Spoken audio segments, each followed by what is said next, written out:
The Book of Lamentations. There is a pulsating sign that comes out of Lamentations. Remember the victims. They believed another message 40 years earlier. Sin pays rich dividends. 40 years later, Jeremiah alone in the city writes another epilogue. Remember the victims. The name of the book is unusual. All the other books of prophecy have the names of men, but Lamentations is named for the action of a prophet. Lamentations means to wail, cry out in grief, to regret strongly, to mourn aloud. The date of Lamentations is 586 BC. It means nothing to Americans, but means everything to the historic Jew. It is the day of infamy in Hebrew history, the day the nation died. The day the nation fell, the king's eyes were bored out of his head, and the bloated bodies of the people popped under the sun on the streets of Jerusalem. You heard the cries of the victims as they walked away, chained to one another on their way to Babylon. Jeremiah cried with them like a war correspondent, walking through the remains of the battlefield. Jeremiah took notes that come to us in the form of Lamentations. The Bible never once says Jeremiah wrote Lamentations. Tradition says that he did. It fits into the books according to that scene. It has his style, his characteristic Hebrew phrases, and the Septuagint puts a unique kind of prefix at the beginning of the book. It reads, "It came to pass when Israel was taken captive and Jerusalem was made desolate. Jeremiah sat weeping and lamented this lamentation over Jerusalem." Let's go back 40 years before this book. The last two verses of Jeremiah in chapter 5, verse 30 and 31, and an appalling and horrible thing has happened in the land. The prophets prophesize falsely, and the priests rule at their direction. My people love to have it so, but what will you do when the end comes? False prophets are rampant in the land, and people are applauding. Priests are doing their own thing, and people like that.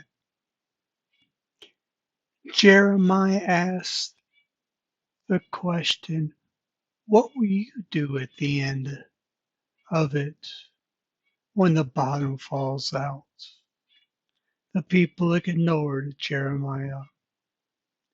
Sin does not free you. It turns you into a slave.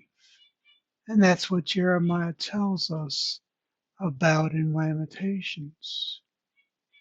Here are the people as they are answering back to the prophet's question.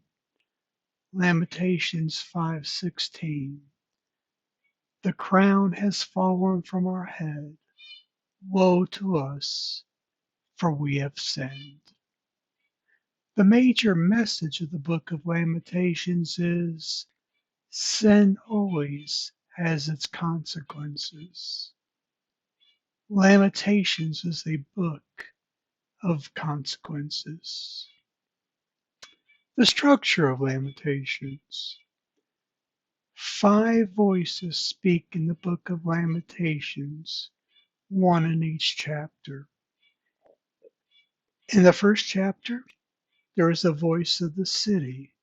It is Jeremiah personifies the city. He allows it to speak. In the second chapter, there is the voice of the Lord that answers in an antiphonal or responsive manner. In chapter 3, we have the voice of the prophet, followed by the voice of the possessions in chapter 4, the things people clung to in the days of their sinfulness. Chapter 5, there is the voice of the captives on their way to Babylon. It's a very emotional book. Lamentations is made up of 5 poems. The first 4 poems are a lament for the dead, especially one forming part of a funeral rite and are written as alphabet poems, acrostics. This gives a very strong sense of controlled emotion in which anger, anguish, and agony all struggle to burst out but cannot find a way. To intensify the grief, the author or authors of these poems have chosen the forms of funeral laments as well. This adds to the power they have on the reader. It is true grief for what is dead, Jerusalem, the temple, the king, and the way of life. In chapters 1, 2, and 4, each of the 22 verses begin with a new letter of the Hebrew alphabet. In chapter 3, each letter has 3 verses. The 5th poem, chapter 5, has 22 verses, but is otherwise quite different from the rest. Chapter 1, in verses 1 through 11, we hear the voice of the poet. In verses 12 through 22, the city itself is grieving. Jerusalem is alone, deserted, and mourning. The people are gone, and the temple is defiled and destroyed. God has judged and punished the city for the enormity of its sins. Now, at last, Jerusalem cries out to him. Instead of picturing the city of Jerusalem as a dead body, Lamentations describes it as a widow. Personified as the daughter of Zion, she weeps bitterly. Alone and afflicted by her total loss of everything and everybody, she finds no one who comfort her. We read in Lamentations chapter 1, verse 1. How lonely sits the city that was full of people. How like a widow has she become, she who is great among the nations, she who is a princess among the provinces has become a slave. Verse 2.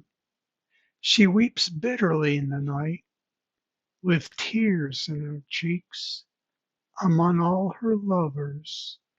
She has none to comfort her. All her friends have dealt treacherously with her. They have become her enemies. This may be a Deuteronomic type explanation for the destruction of Jerusalem.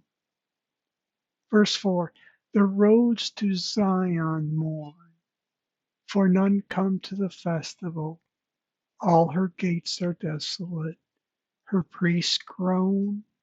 Her virgins have been afflicted, and she herself suffers bitterly. Verse 5, her foes have become the head. Her enemies prosper, because the Lord has afflicted her for the multitude of her transgressions. Her children have gone away, captives before the foe. Verse 6, from the daughter of Zion, all her majesty has departed. Her princesses have become like deer that find no pasture. They fled without strength before the pursuer.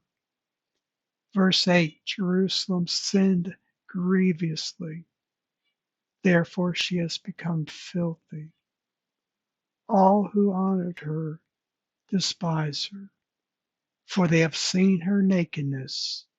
She herself groans and turns her face away.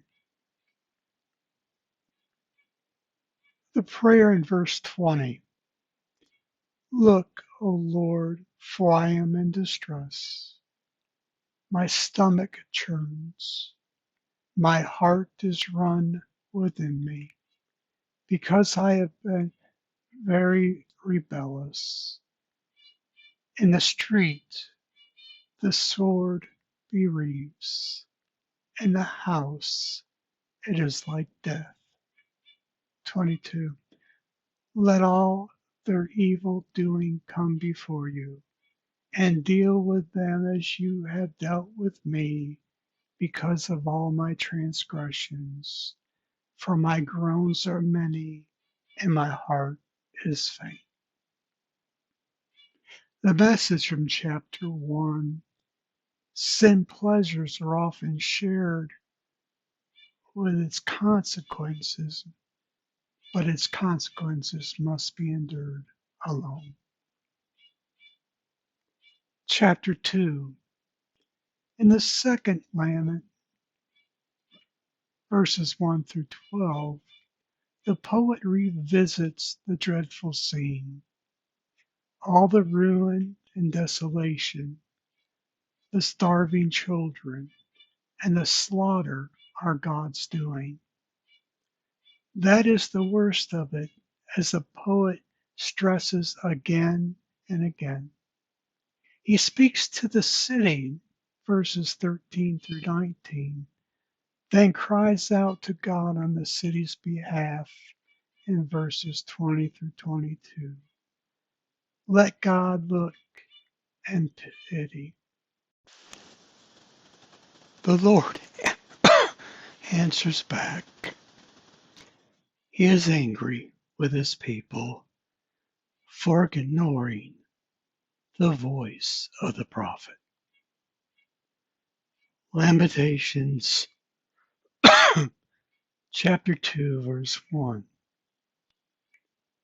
How the Lord in his anger has set the daughter of Zion under a cloud. He has cast down from heaven to earth the splendor of Israel. He has not remembered his footstool in the day of his anger. Lamentations 2. The Lord has swallowed up without mercy all the habitations of Jacob. In his wrath, he has broken down the strongholds of the daughter of Judah.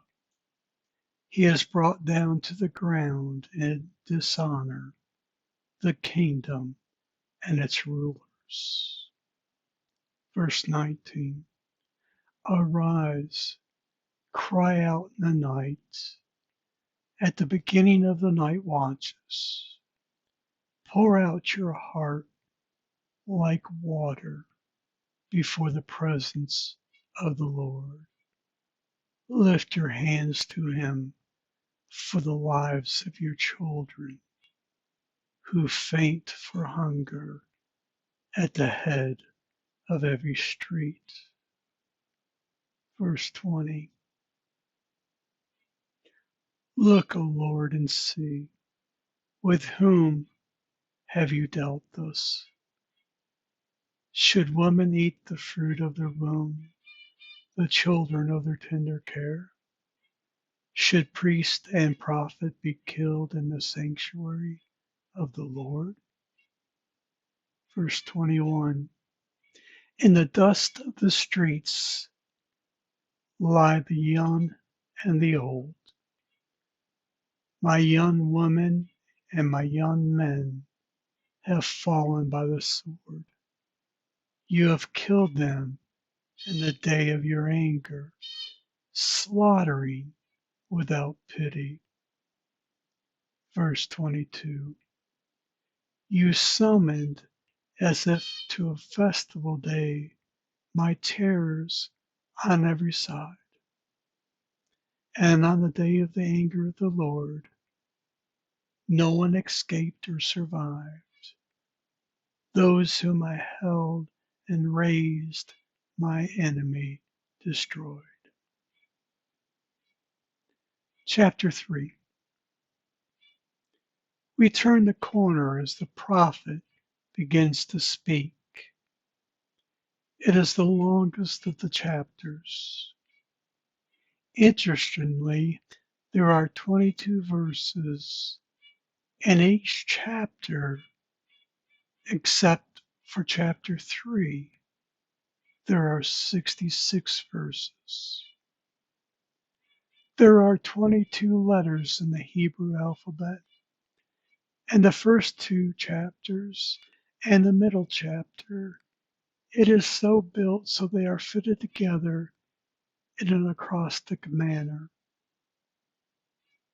Chapter 1, verse 1 starts with an aleph. The second verse starts with a bay. The third verse starts with a gimbal. The fourth verse starts with dalet, and you can work your way through the alphabet. Chapter 2 is the same thing. Chapter 3, the first 3 verses start with aleph. The next 3 verses start with bay. And the third 3 verses start with gimbal. And the fourth 3 verses start with dalet.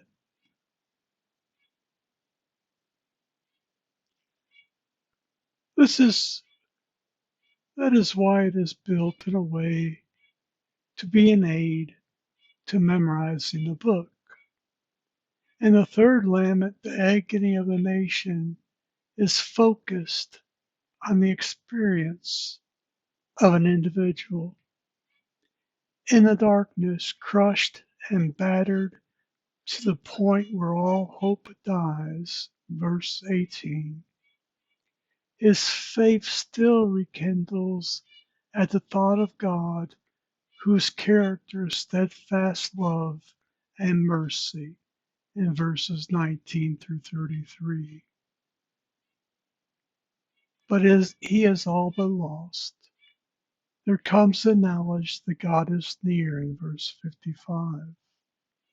But he cannot forgive the bitter provocation of his enemies in verses 59 through 66. Lamentations chapter 3 verse 1. I am the man who has seen affliction under the rod of his wrath. Verse 2. He has driven and brought me into darkness without any light. Verse 3. Surely against me he turns his hand again and again the whole day long. Verse 4, he has made my flesh and my skin waste away. He has broken my bones.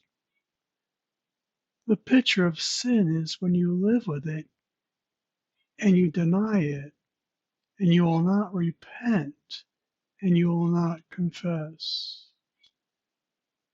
Verse 17, my soul is bereft of peace. I have forgotten what happiness is. Verse 18, so I say, my endurance has perished, so has my hope from the Lord. You are drowning in sin. Verse 19, remember my affliction and my wanderings, the wormwood and the gall. Verse 20, my soul continually remembers it and is bowed down within me. Verse 21, but this I call to mind, and therefore I have hope. Verse 22, the steadfast love of the Lord never ceases. His mercies never come to an end. Verse 23, they are new every morning. Great is your faithfulness. Verse 24, the Lord is my portion, says my soul. Therefore I will hope in him. God is giving this glimmer of hope. God says, turn it over to me. Verse 46, all our enemies open their mouths against us. Verse 47, panic and pitfall have come upon us, devastation and destruction. Verse 48, my eyes flow with rivers of tears because of the destruction of the daughter of my people. What Jeremiah says about weeping. Verse 49, my eyes will flow without ceasing and without respite. My eyes cause me grief at the fate of all the daughters of my city. Water closed over my head.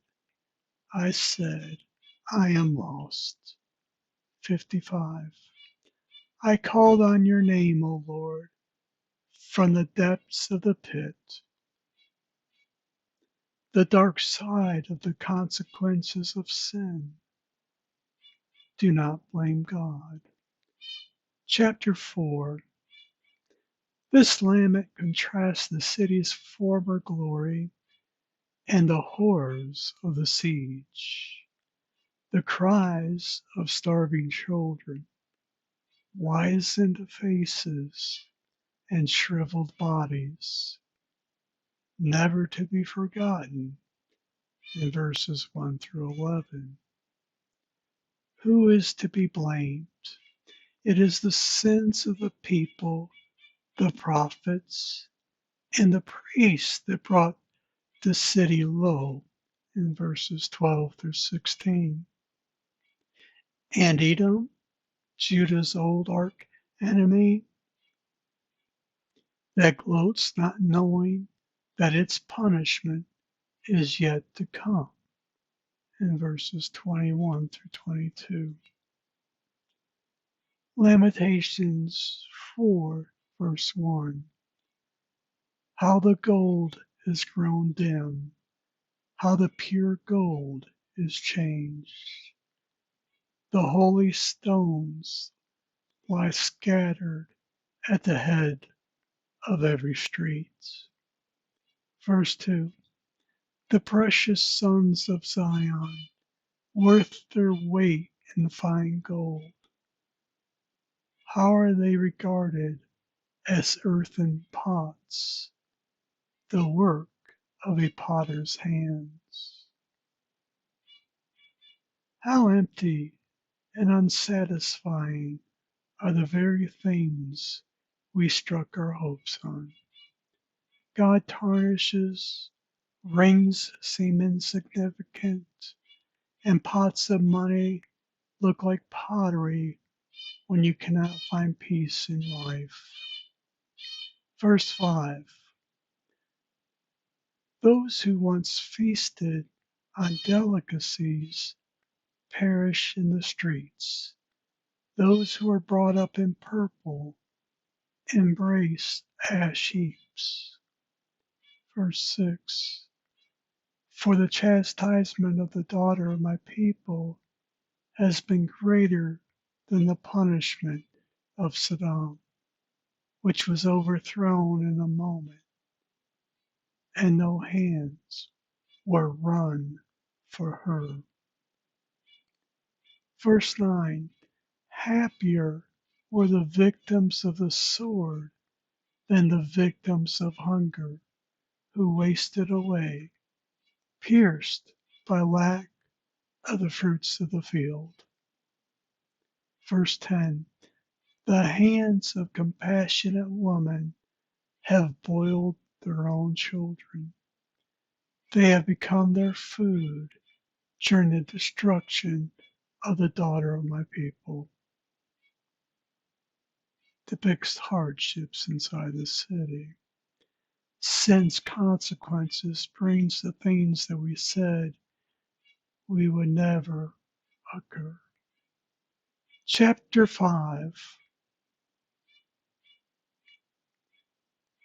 In the prayer to God, which rounds off this little collection of laments, the poet vividly describes what has happened to us: the loss of freedom, loss of land, loss of respect, rape and cruelty, forced labor, and near starvation.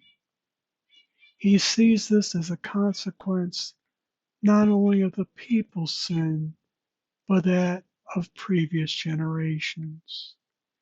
And he prays to God for restoration, if it is not, after all, too late. Chapter 5, verse 1. Remember, O Lord, what has befallen us. Look and see our disgrace. 2. Our inheritance has been turned over to strangers, our homes to foreigners. Verse 3. We have become orphans, fatherless, our mothers are like widows. Verse 4. We must pay for the water we drink. The wood we get must be bought. Verse 5. Our pursuers are at our necks. We are weary. We are given no rest. Verse 9. We get our bread at the peril of our lives because of the sword in the wilderness. Verse 10. Our skin is hot as an oven with the burning heat of famine. Verse 11. Women are raped in Zion, young women in the towers of Judah. Women are always taken advantage in warfare. Verse 12. Princes are hung up by their hands. No respect is shown to the elders. Verse 13. Young men are compelled to grind at the mill, and boys stagger under loads of wood. Verse 14. The old men have left the city gate, the young men their music. Verse 15. The joy of our hearts has ceased. Our dancing has been turned to mourning. Verse 16. The crown has fallen from our head. Woe to us, for we have sinned. There is no misery greater than the misery following open disobedience.